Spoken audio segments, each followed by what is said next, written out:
let's see if we can build a little energy. Good morning, everyone. Good morning. Oh, that sounded so much nicer. Thank you very much. And who's ready to have some interesting, even exciting or challenging ideas offered to you this morning? Almost everybody. That's a pretty good response there. And would it be okay if instead of just preaching and lecturing and reciting references, and some of that I will do, but is it okay if I intersperse a few stories and a few anecdotes to try to illustrate my teaching points along the way? Would that be okay? Excellent. Every once in a while, I might even ask you to turn to an interesting, intelligent-looking person seated somewhere near you for a brief moment of conversation. Look around the table and see if you're in a good position for that.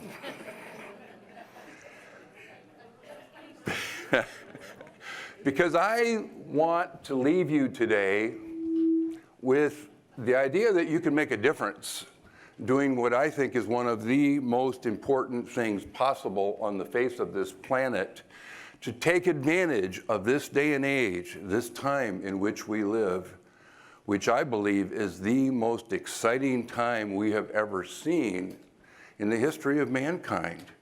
If you're a learner, if you love to learn, if you have basic learning skills, if you're oriented towards believing that you can grow, you have a growth mindset, you can continually, for the rest of your life, be someone who learns and gets better and is productive in wonderful collaborative ways, this is the time to be alive. My wife and I have 4 children. How many of you have kids? Occasionally I run into people who say, oh, I'm worried about this world today, I don't want to have kids. Okay, I guess I can respect someone's perspective like that. But what a time to be alive when there are things going on in the world that allow us to perhaps do things in a positive way that we have never accomplished before.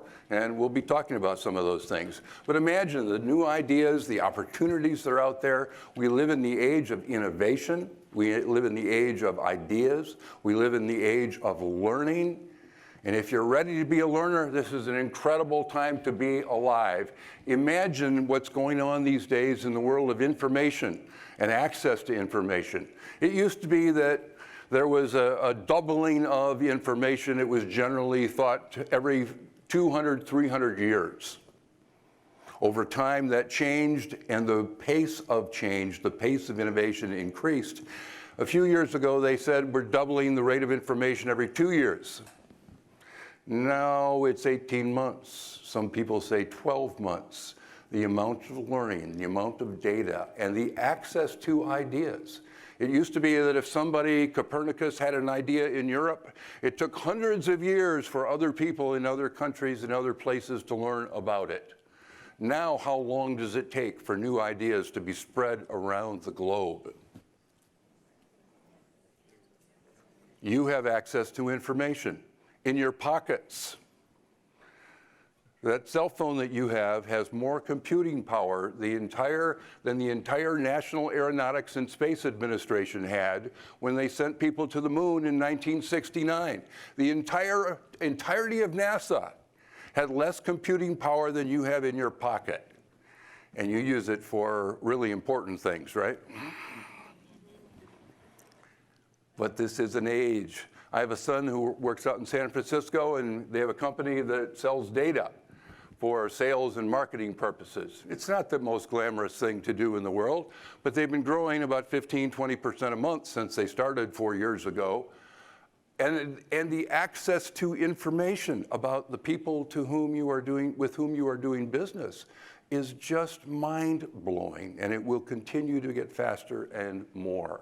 And then there's big data, the idea that we can collect enormous amounts of data and have computing systems that run through and make correlations and connections to a degree that we are already seeing on your phone or in your shopping experiences.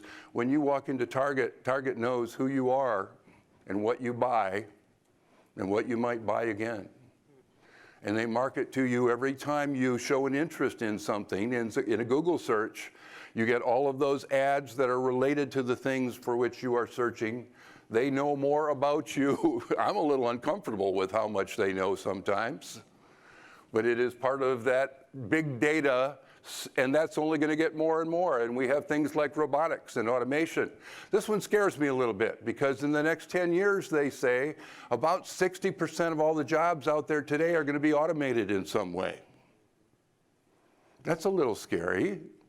If you have one of those jobs that is replaced in some way by a tool, a machine, a technology, that's not a good thing unless you are ready to learn new skills that puts you in an even better economic position, perhaps.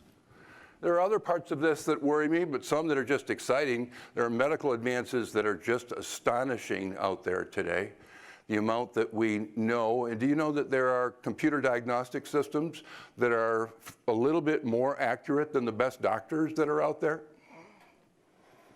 That just by describing symptomatology, you can come up with a more accurate diagnosis than most of the doctors that we pay a lot of money to go see. That's a little scary, but more than that, there are new systems and there are things that we're going to be inventing based on your personal physiology. If you have cancer, and in some cases they're able to design an immune response system that is effective specifically for you and the basic genetic makeup of you and the basic disease condition of you, that's pretty amazing stuff. And hopefully we'll see all kinds of good things like that. Real soon, they're licensing the use of pig organs for use in humans, and in fact, they will be growing pigs and perhaps other animals in the future, specifically as a farming system to create organ structures to help people who need them. The things that are happening 20 years ago, could you even have imagined some of the things that we are seeing as commonplace today? Artificial intelligence is going to blow it all up. It's just going to make everything faster. Imagine computing systems that are 10 times faster than what we have right now. Those will be here in 2 years.